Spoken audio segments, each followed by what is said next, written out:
మీకు ఉందండి. దాన్ని ఒకేసారి రైస్ లో నంచుకుని తిందా ఉంటుంది. కానీ మా ఆయన ఇంటెన్షన్ ఏంటంటే దాన్ని జస్ట్ ఒక ప్లేట్లో వేసుకొని ఉప్పు అని ఊదుకుని తినడానికి. కానీ బుజ్జి ఇంటెన్షన్ ఏంటంటే దాన్ని నలుగురు అన్నంలో ఉంటుంది. అయితే చికెన్ అయితే ఉడకబెడుతున్నాం. ఉప్పు అలానే పసుపు వేసి చికెన్ ముక్కలు అయితే బాగా పచ్చి ఉడకబెట్టేసుకోవాలి. ఈ ఉడకబెట్టిన తర్వాత మీకు కర్రీ ప్రాసెస్ అయితే చూపిస్తాను ఎలా ఉండిద్దో. సరే అని అమ్మమ్మ స్టైల్లో చూసేయండి. చికెన్ పౌడర్ చల్లిపోయినావా? ఎందుకు గక్కన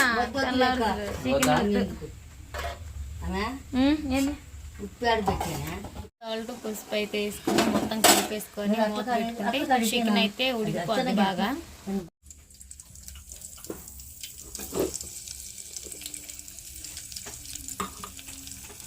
అల్లం వెల్లుల్లి పేస్ట్ అయితే వేసుకున్నాం కదా. ఇంకా టమాటా, ఉల్లిపాయలు, పచ్చిమిరకాయలు పెద్ద మంట పెట్టరా సరిపోద్ది. వేగుతూ మొత్తం బాగా ఫ్రై అవ్వాలి.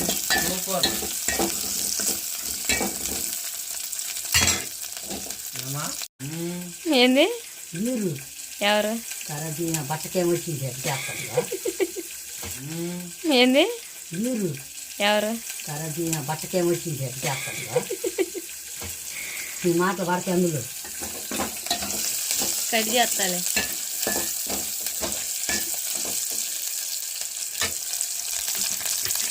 జీరా పౌడర్ కొంచెం, తర్వాత కొంచెం అన్నమాట.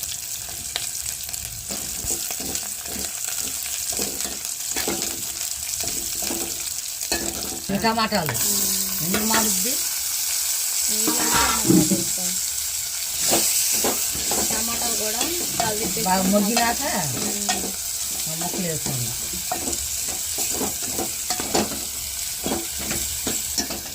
దాంతో షేగట్ అయింది కరెంటు పోయింది. మొత్తం సరిపోద్ది.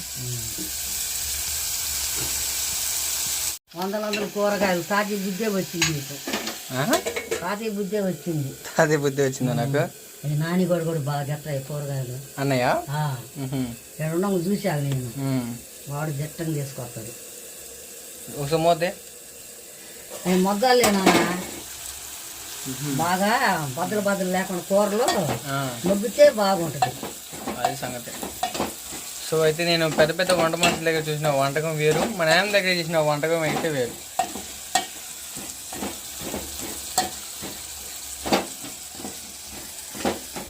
కాదయ్య మంగళగిరి వెళ్ళి అలా కట్టుకొని కోడిగుడ్డు పీసులు మీ నాన్నకి బాబాయ్కి ఒక పట్టలు చిన్నపిల్లలు కదా అప్పుడు, నాకు ఒక్కదానికి ఒక పట్టలు. ఇంకా ఆ గావును వచ్చి 10-11 గంటలకు వచ్చి పిల్లలు లేపుకొని పెట్టుకుంటాడు తాతయ్య. ఆ లగ్గు చెట్లే తెచ్చేది.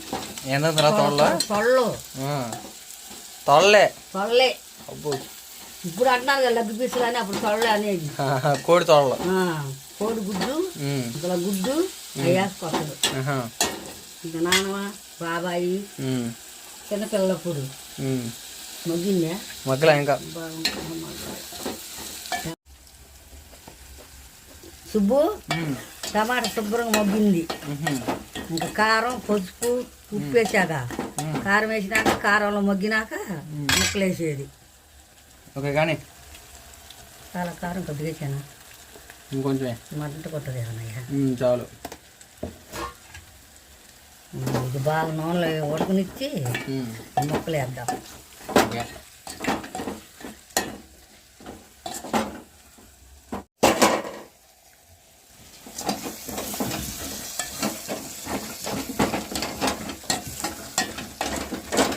ఆగుతుంది ఆగుతుంది.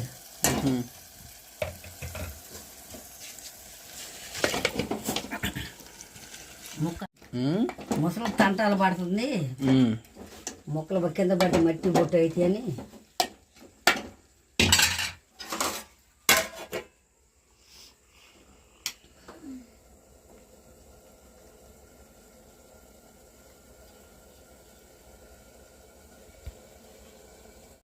సో అయితే ముక్కలు సరిపోయిన వాటర్ పోసుకోవాలి. ఇంకా ఉదయం అయితే అయిందనమాట. నైట్ ఏమో చికెన్ కర్రీ చేసాం కదా, దాంట్లోకి గోంగూర అయితే పెట్టేసాం, అంటే ఉడుకుతున్నాయి అన్నమాట. చికెన్ కర్రీ ఆడబెట్టింది అమ్మమ్మ, లాన్ దాసి పెట్టినట్టుంది. నైట్ అన్నం మా ఆయన వెళ్ళదు, చాలా మిగిలిపోయింది, మాకు ఇప్పుడు సరిపోతుంది. ఇంకా బయట అంతా శుభ్రం కూర్చొని మామూలుగా లేదండి అసలు. ఎంత రాత్రి పడ్డ వర్షానికి అంత వచ్చిందో చెత్త, బచ్చ చెత్త మొత్తం పడేసాం.